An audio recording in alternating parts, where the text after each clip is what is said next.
Hi friends, మన ఆయుర్వేదంకి స్వాగతం. ఈ రోజుటి విషయం కాఫీ లాభ నష్టాల గురించి. దానికంటే ముందు మా ఛానల్ని సబ్స్క్రైబ్ చేసి తర్వాత మేము అప్లోడ్ చేసే వీడియోలని ముందుగా చూడడానికి కిందున్న బెల్ బటన్ని నొక్కండి. ఫ్రెండ్స్, ముందుగా కాఫీ తాగటం వల్ల ఎన్ని లాభాలున్నాయో తెలుసుకుందాం. కాఫీ తాగటం వల్ల మన బెల్లి పొట్ట తగ్గుతుంది.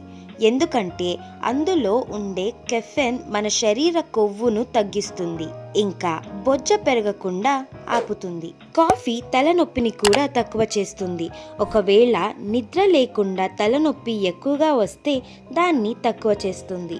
కాఫీ టెన్షన్ లేదా స్ట్రెస్ను దూరం చేస్తుంది.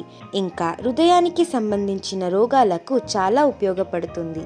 కొన్ని రీసెర్చ్లో తెలిసింది ఏమిటంటే, రోజుకి 2 లేదా 3 సార్లు కాఫీ తాగటం వల్ల హృదయానికి సంబంధించిన జబ్బులు 21% తక్కువ అవుతాయి. ఎవరు రోజుకు 4 సార్లు కాఫీ తాగుతారో వారికి టైప్ 2 షుగర్ వచ్చే అవకాశం తక్కువ అవుతుంది. కాఫీ క్యాన్సర్ని దూరం చేయడానికి సహాయపడుతుంది, ఇంకా లివర్ క్యాన్సర్ను కూడా తక్కువ చేస్తుంది.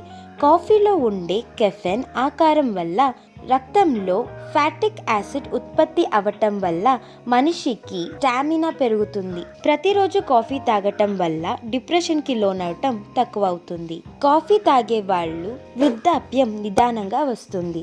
ఇప్పుడు కాఫీ తాగటం వల్ల వచ్చే నష్టాల గురించి తెలుసుకుందాం.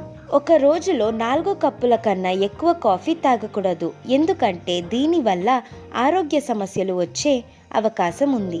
కాఫీ ఎక్కువ తాగటం వల్ల నిద్ర రాదు, దానివల్ల కూడా సమస్యలు ఎక్కువ వచ్చే అవకాశం ఉంది. కాఫీ ఎక్కువ తాగటం వల్ల హార్ట్ ఫెయిల్యూర్ అయ్యే అవకాశం ఉంది. ప్రెగ్నెంట్గా ఉన్న వాళ్ళు రోజుకి 2 సార్లు మాత్రమే తాగాలి, ఎందుకంటే గర్భకోశం అవ్వటం, ఇంకా కడుపులో ఉన్న శిశువు బరువు పెరగకపోవటం, గర్భస్రావం అవ్వటం, ఇంకా కడుపులో ఉన్న శిశువు బరువు పెరగకపోవటం. WHO ప్రకారం కాఫీ ఎక్కువ తాగటం వల్ల క్యాన్సర్ లాంటివి ఎక్కువ వచ్చే అవకాశం ఉంది. ఇంకా కెఫెన్ చాలా తాగటం వల్ల మన నరాలు వీక్ అయ్యే సమస్యలు ఎక్కువ. మా వీడియో మీకు నచ్చినట్టయితే లైక్ చేయండి, సబ్స్క్రైబ్ చేయండి, ఫ్రెండ్స్తో షేర్ చేయండి.